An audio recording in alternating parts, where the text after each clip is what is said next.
اعوذ باللہ من الشیطان الرجیم بسم اللہ الرحمن الرحیم۔ جناب صدر تقریب عنایت کرم قابل احترام ہمارے بزرگ اور میرے والد صاحب کے ساتھی جناب ملک رحمت صاحب، ان کا اہل و عیال کنبہ شیخ برادری بھٹی برادری کے مشہور کا شامل ہوئے۔ میں آپ کو مسلم لیگ نون میں شمولیت پہ جو ہے تہ دل سے مبارکباد پیش کرتا ہوں، اور جو لوگ یہ حاجی اقبال صاحب ہیں، ان سے ایک ہمارے بزرگ دنیا سے رخصت ہوتے ہیں بشیر صاحب، بڑا ایک پیارا سا گھریلو تعلق رشتہ داری بھی موجود ہے۔ آپ کا بھی بیعت مشکور ہوں، ریاض صاحب آپ کا اور دیگر جو مسلم لیگ نون کے جماعتی جو ذمہ داران اہلیان جناز ہیں، جنہوں نے یہ کوشش کاوش کی کہ جماعت کو جو ہے وہ مضبوط بنایا جائے، اور آزاد کشمیر میں ہونے والی جو سازشیں جن کے حوالے سے جو ہمارے بھائی ہیں، بڑے بھائی ہیں میرے یہ نوید علی ڈیر صاحب نے بات بھی کی ہے، ان سازشوں کو روکنے کے لیے آزاد کشمیر کے اندر جو ہے مضبوط اور مستحکم حکومت کی ضرورت ہے، اور اس جماعت کی حکومت کی ضرورت ہے جو جماعت پاکستان میں اس کی ترقی کے لیے، اس کے استحکام کے لیے کام کرتی رہی، اور آزاد کشمیر میں اس خطے کی جو ہے وہ خود مختاری، اس کے استحکام اور اس کی تعمیر و ترقی میں جو جس کا کلیدی کردار ہے، اور وہ جماعت ہے مسلم لیگ نون۔ تو میں آپ سب کا جو جماعتی ذمہ داران ہیں، آپ کا بھی مشکور ہوں، اور امید رکھتا ہوں آپ اسی طرح اپنی محنت کوشش کا عمل جاری رکھیں گے، اور مسلم لیگ کا جو ہے قافلہ ہے وہ اسی طرح بڑھتا جائے گا۔ میں کیونکہ کافی باتیں جو ہے وہ نوید صاحب نے کر دی ہیں، چند باتیں گوشت گزار کرنا چاہتا ہوں۔ دیکھیں، کسی شخص کو مسلم لیگ نون میں جو آنا ہے، یہ شمولیت اختیار کرنی، اس کے لیے کیوں قائل کیا جائے، کیوں یہ کہا جائے کہ مسلم لیگ نون میں آپ شامل ہو، اس کے لیے بڑی مطلب آپ کو جو ہے وہ باتیں جو میں سمجھتا ہوں کہ مجھے چاہیے کہ اس حکومت کی 5 سالہ کارگزاری اور پاکستان میں مسلم لیگ نون کا کردار جو ہے وہ آپ کو بتایا جائے۔ آزاد کشمیر میں مسلم لیگ نون کا قیام جو ہے وہ 2010 میں ہوا، اور میں بحیثیت ایک نوجوان جو اس میں کردار میرا بنتا تھا، میں نے اس میں پورا کردار ادا کیا۔ 2011 میں جب نوس اور داندلی سے یہاں پہ پیپلز پارٹی کی حکومت بنی، 5 سال جو ہے وہ اپوزیشن کا بھرپور کردار ادا کیا، اور اس امید کے ساتھ کہ اگر مسلم لیگ نون کی کشمیر میں حکومت بنتی ہے تو وہ یقیناً یہاں کے لوگوں کے لیے جو ہے فائدہ مند، سود مند ثابت ہوگی۔ اور میں آج بڑے فخر سے یہ بات جو ہے وہ کہہ سکتا ہوں کہ اس 5 سالہ دور حکومت میں مسلم لیگ نون نے ختم نبوت کا بل منظور کیا، اسی 5 سالہ دور میں ایکٹ 73 میں ترمیم کی، اسی 5 سالہ دور میں آپ کا ترقیاتی بجٹ 11 سے 22 ارب روپیہ کیا، اسی 5 سالہ دور حکومت میں جو ہے وہ میرٹ کو بحال کرنے کے لیے آج آپ کی تمام اسامبلیاں جو ہے وہ اسکیل 7 سے 15 تک جو ہے وہ NPS میں چلے گی۔ یہ جو کارنامے مسلم لیگ نون نے ان 5 سالوں میں کیے ہیں آزاد کشمیر کے اندر، یہ تسلسل ہے جو پاکستان کے اندر تعمیر و ترقی کا دور مسلم لیگ نون کے دور میں رہا۔ یہ وہ بنیادی وجوہات ہیں جس کی بنیاد میں کہتا ہوں کسی شخص کو جو ہے مسلم لیگ نون میں شامل ہونا چاہیے۔ یہ ختم نبوت کا بل پیش ہوا، پیش کرنے والے جو ہے وہ آپ کے حلقے کے نمائندہ جو اس وقت وزیر برقیات میں، اس وقت وزیر برقیات میں وزیر قانون تھے، راجہ انصار احمد خان صاحب، یہ بل ان کے ہاتھوں بن کے گیا، اور یہ ہماری سعادت ہے کہ آج ختم نبوت کو کسی قسم کا نعوذ باللہ اس کے تحفظ کی ذمہ داری تو اللہ کی ذات نے اٹھائی ہوئی ہے، لیکن یہاں کی حکومت کا جو کردار بنتا تھا انہوں نے اپنا بھرپور کردار ادا کر دیا۔ ایکٹ 73 میں جو ترمیم کی گئی، آزاد کشمیر میں جو ٹیکس کا پیسہ کلیکٹ ہوتا تھا اکٹھا کیا جاتا تھا،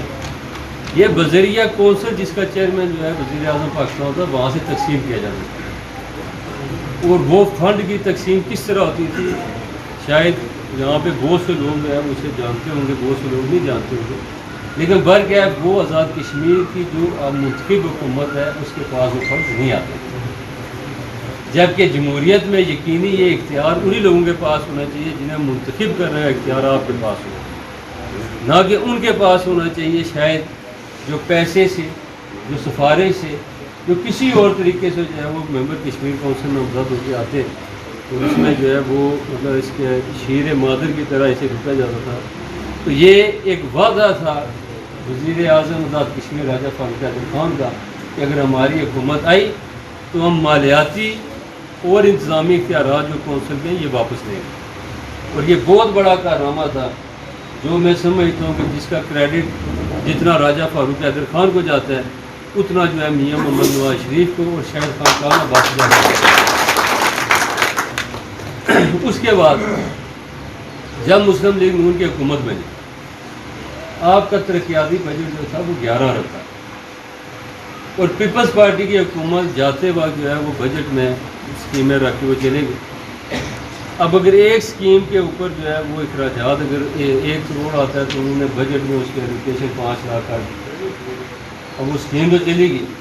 اب وہ 95 لاکھ جو ہے وہ آنے والی حکومت نے ادا کرنے۔ آج جو کہتے ہیں جی یہ ہم نے دیا ہے، یہ ہم نے دیا ہے، یہ ہم نے دیا ہے، ان کا کنٹریبیوشن کوئی نہیں ہے۔ اور میں سمجھتا ہوں کہ اگر قائد مسلم لیگ نون میاں محمد نواز شریف یہ کشمیریوں پہ یہ احسان عظیم نہ کرتے، یہ ترقیاتی بجٹ ڈبل نہ کرتے، تو جو آپ کی تعمیر و ترقی آپ کو نظر آتی ہے یہ تعمیر و ترقی ممکن نہیں ہے۔ آج یہاں سے یہ بڈیال میں سے ہو کے میں ہمیں 2 کلومیٹر روڈ ہے، میرا پل جو ہے یہ میرے خیال میں اب اس کو پتہ نہیں شروع کس وجہ سے نہیں ہوا، لیکن یہ شروع ہے۔ مطلب یہ منصوبے جو ہے یہ بڑے بڑے منصوبے یہ ممکن ہے۔ صرف ہلکے کھوٹے کے اندر مجھ سے اس دن ایک صحافی نے اس پہ کافی بحث و مباحثہ کیا ہے، وہ سمجھتا تھا شاید مجھے پتہ نہیں، میں بھائی مطلب اس پہ بات کی ہے نہیں۔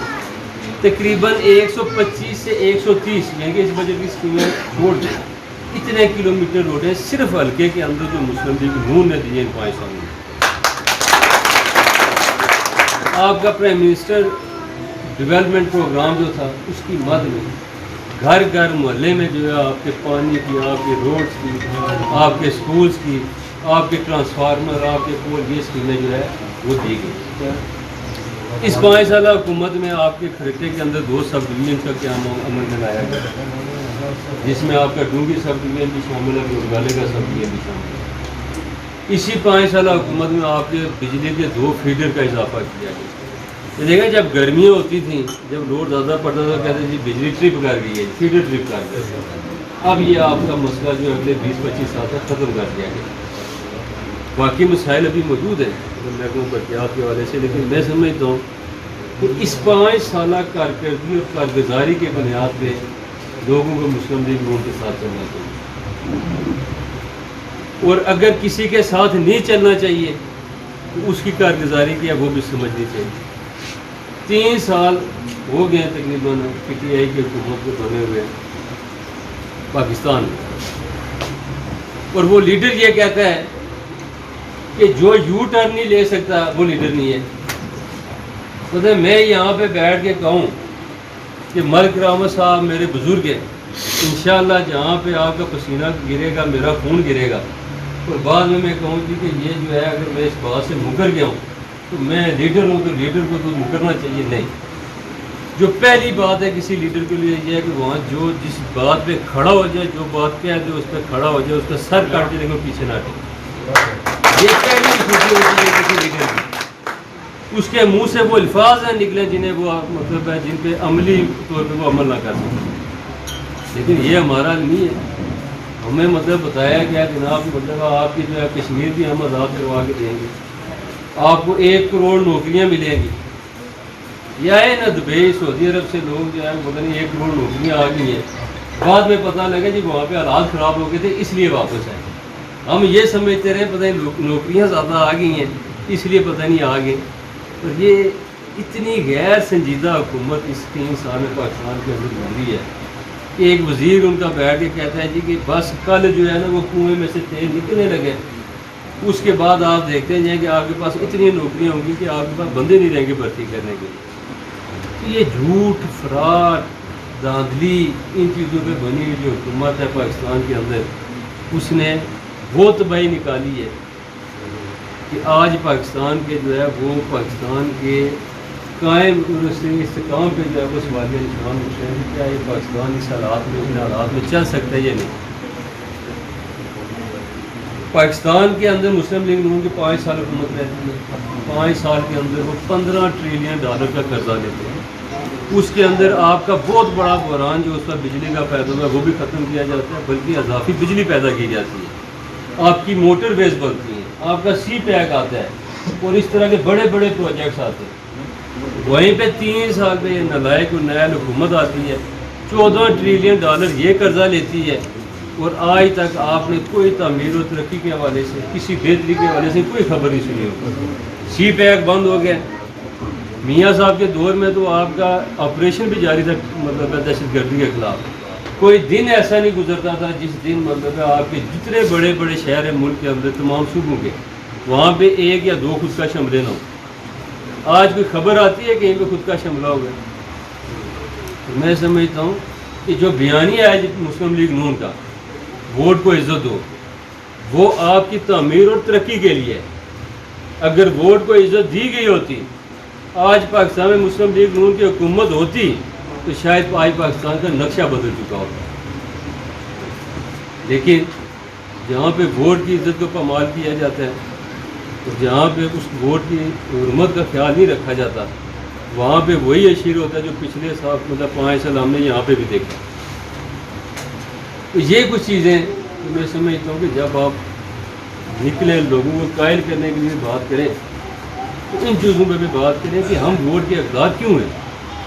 اور میں آج بھی سمجھتا ہوں کہ جب آپ کا ضمیر مطمئن نہ ہو، آپ کے ضمیر یہ اجازت نہ دے کہ آپ مسلم لیگ نون کو ووٹ دیں، آپ کو کبھی نہیں دینا چاہیے۔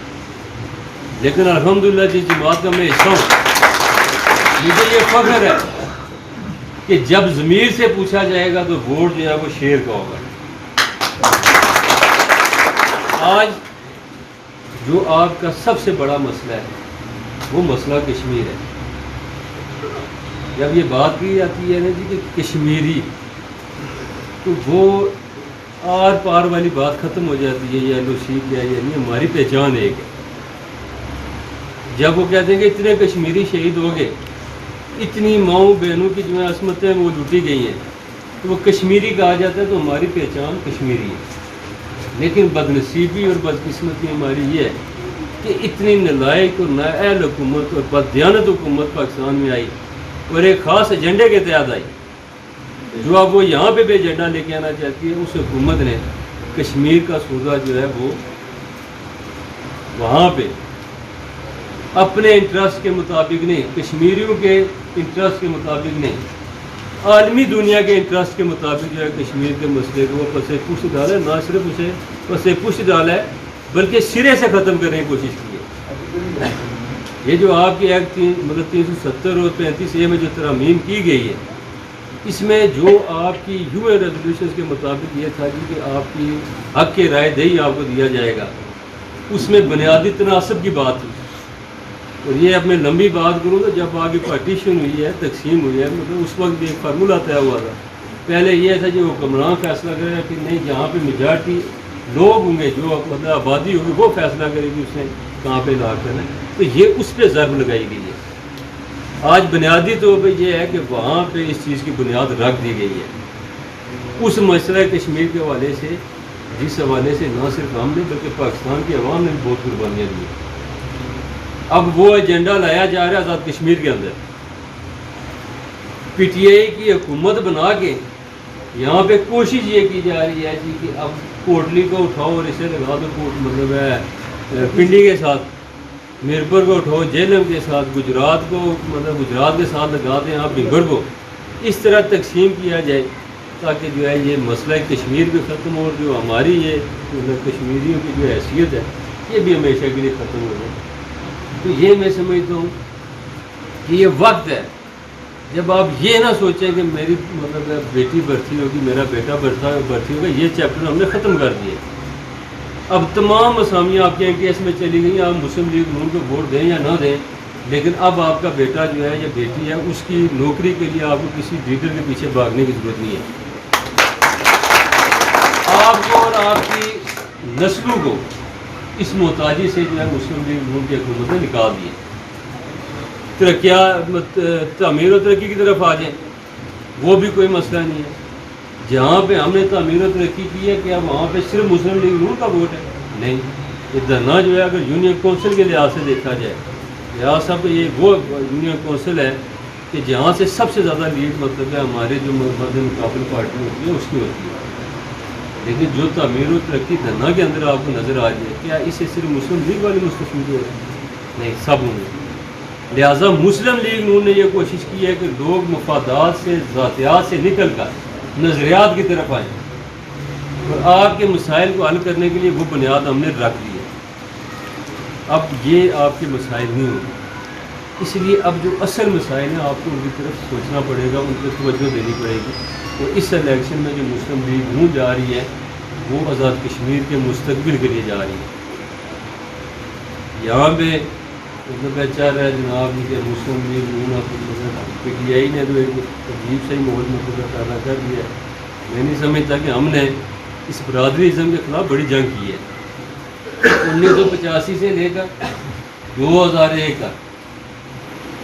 مطلب ہے یہ اس وقت بھی مسلم کانفرنس کا حصہ جو تھے وہ تمام قبائل تھے. آج آپ 85 سے لے کر 2021 تک آ جائیں، آج بھی تمام قبائل جو ہے وہ مسلم لیگ نون کا حصہ ہیں.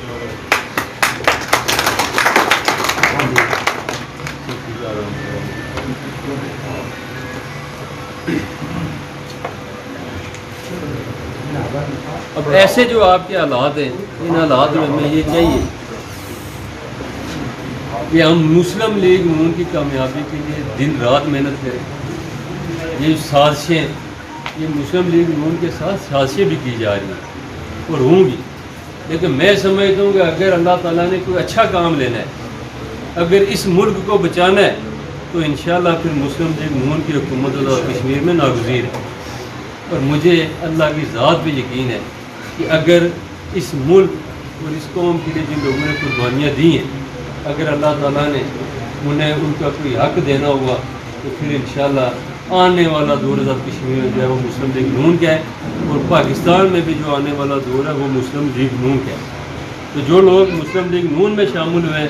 تو یہ بات یاد رکھیں کہ آج بھی جو حالات اور واقعات نظر آ رہے ہیں اس میں ہر بندے کی اپنی ذہنی سوچ اور فکر کے مطابق پاکستان میں جو ہے وہ آنے والا دور مسلم لیگ نون کا نظر آ رہا ہے. اور جو پی ٹی آئی کا خواب دیکھ رہے ہیں وہ یاد رکھیں کہ جہاں پہ ان کی حکومت موجود ہے وہاں پہ ضمنی انتخابات یہ ہار گئے سارے. اگر وہاں پہ ہار گئے میرے خیال میں ہم اپنے ووٹ کا تحفظ کرنا ان سے بھی کئی گنا بہتر جانتے ہیں. تو میں ایک دفعہ پھر آپ سب کا مشکور ہوں اور امید رکھتا ہوں کہ انشاءاللہ آپ اس جماعت کے ساتھ وابستہ ہوئے تو جو اب ہمارا سلسلہ ٹوٹا تھا اب یہ کبھی ٹوٹے گا. مہربانی.